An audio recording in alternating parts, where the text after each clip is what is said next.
ఒరిజినల్గా దేవునితో గడపాలి. రోజుల తరబడి దేవుని సన్నిధిని గోజాడాలి.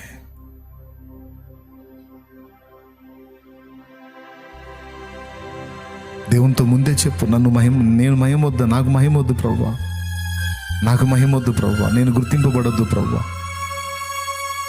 ప్రజలు రక్షింపబడితే చాలు, నీ నామం మహిమపరచబడితే చాలు, జీవితాలు బాగుపడితే చాలు, కుటుంబాలు నిలబడితే చాలు, ఆత్మహత్యలు ఆగిపోతే చాలు,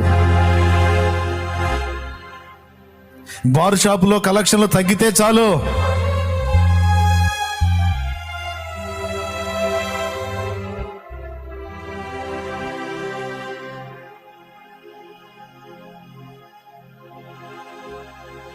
నీ కుటుంబ సభ్యుల్లో కొంతమంది బలైపోయి ఉండలేదా? నీ కుటుంబంలో కొంతమంది జీవితాలు చిరుప్రాయంలోనే బలైపోవటం లేదా? నువ్వు నింపబడొద్దా? శక్తితో నింపబడొద్దా?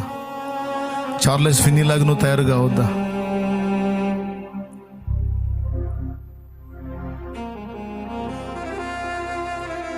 గతంలో మీలో కొంతమంది దాని చేత పీడించబడ్డోళ్ళు ఉన్నారు, త్రాగుడు చేత. మరి ఎంతమంది బలైపోతున్నారు? వారు బాగుపడొద్దా? మీ ద్వారా వారి బాగు కోసం మీరు వాడబడొద్దా? మీరు సేవ చేయొద్దా? మీరు ప్రకటించొద్దా?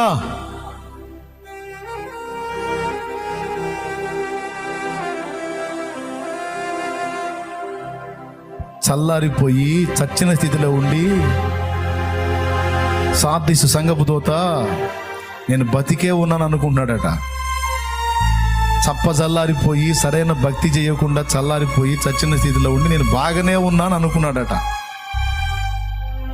అందుకే చూసేవాళ్ళు నిన్ను అంటున్నారు జీవించిన వాడవని.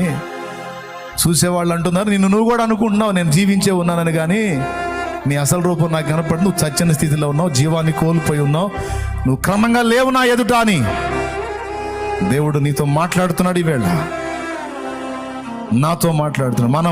మనం అందరము సిగ్గుపడి సరిదిద్దుకోవాల్సిన సమయం ఇది.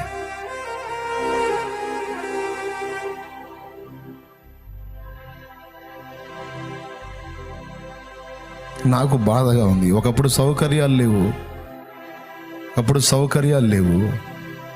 దేవుని సన్నిధిని అనుభవించాను. ఈరోజు సౌకర్యాలు వచ్చినాయి, కానీ సన్నిధి కొరవడింది. నేను బాధపడుతున్నా. ఈ సౌకర్యాలు ఏవి లేని రోజులే బాగున్నాయి ప్రభు, ఈ పరిస్థితులు ఏవి లేని రోజులే బాగున్నాయి.